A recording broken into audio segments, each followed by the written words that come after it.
এমনি আপনার এখন যে আমরা আপনার বোল্ড যে পাওয়ারটা দেখি, এটা কি আপনার স্কুল লাইফেও ছিল, বা যখন মানে কখনোই কি আপনি খুব মৃদু, মানে যে এখন যেরকম হাসিটা দিয়েছেন চমৎকার, এই লেভেলটা মেনটেন করেছেন, নাকি তখনও স্যারদের বা বন্ধুদের বিরুদ্ধে না, আমি আমার দুই ধরনের লাইফই আছে। আমি আসলে মানুষ মনে করে অনেক সময় আমার টক শো যারা দেখে তারা মনে করে আমি মনে হয় খুব রাগী, দেখলে মনে হয় খেয়ে ফেলবো, অথবা যার সাথে আমি তর্কটা করি ওই লোকটার মনে হয় সামনে থাকলে কোলাকুলি করব না, এরকম একটা মানসিকতা। আবার এখানে ওই আমি যখন আপনার টক শোগুলো দেখতাম তখন এক ধরনের, বাট আপনি যে দেখতেও যে ওই সিংহের মতোই, মানে সেটাও তো অনেকেই জানে না। আলহামদুলিল্লাহ, দিস গড গিফটেড, আলহামদুলিল্লাহ।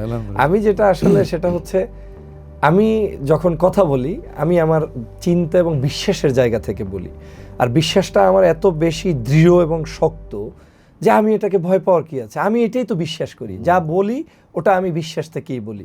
মানে এমন না যে আমি কাউকে একটু কসমেটিক্স হইতে বলে দিলাম, আধা ঘন্টা পরে ওয়াশ করে এটাকে ফিনিশ করে ফেলবো, নো নো নো। আমি যা বলি আমার হৃদয়ে ওইটা লালন করি। হয়তো আমার ব্যক্তি জীবনে আমি আপনাদের মতো ভালো না, হয়তো আপনাদের মতো অত পরহেজগার না, বিখ্যাত কোনো ব্যক্তি না, আমি অনেক দুষ্ট প্রকৃতির মানুষ, কিন্তু আমি রাজনীতিতে একটা আর্ট যেটা থাকা দরকার, আমি মনে করি রাজনীতি যদি সমাজের অনেক মানুষের করার অধিকার থাকে, আমার মতো এই মানুষটারও সেই রাজনৈতিক জায়গায় কথা বলার, স্পেস নেয়ার অধিকার আছে। মিডিয়া জগতে যদি অন্য মানুষ কথা বলতে পারে, হোয়াই নট মি? সো এই জায়গা থেকে আমি এইগুলো করি, কিন্তু আমার ভিতরে আর একটা পর্দা আছে, সেটা হচ্ছে ব্যক্তি জীবনে কেউ মিশলে সে বুঝবে আমি খুবই জলি মেন্টালিটির।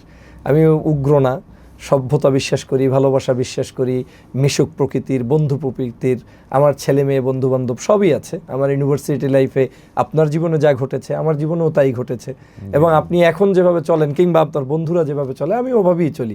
হয়তো আমারটা একটু মেনটেন করে করতে হয়, সবার মতো না, একটু ভিন্নভাবে। আর আপনি নিশ্চয়ই জানেন, একবার আপনি রাজনীতি করলে আপনি ওই রিক্সায় চড়তে গেলেও আপনার ওই প্যান্ট শার্টটা দেখেই চলতে হয়, আপনি কিন্তু লুঙ্গি পরে চড়ার যুগটা আর থাকে না।